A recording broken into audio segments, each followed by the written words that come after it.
Пак ли стана понеделник, бе? Я да видим колко е часа. О май гад!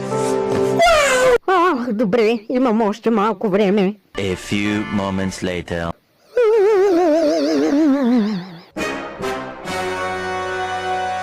Ана, гранушки, закъснявам, ма! Ти защо не ме събуди по-рано, като знаеш, че започвам в 8?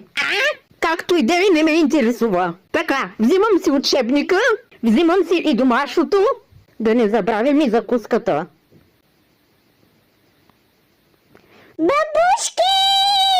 Как си посмяла да ми изядеш закуската?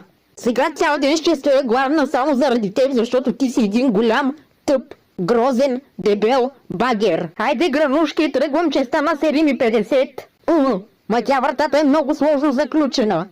Това означава, че днес няма да ходя на училище.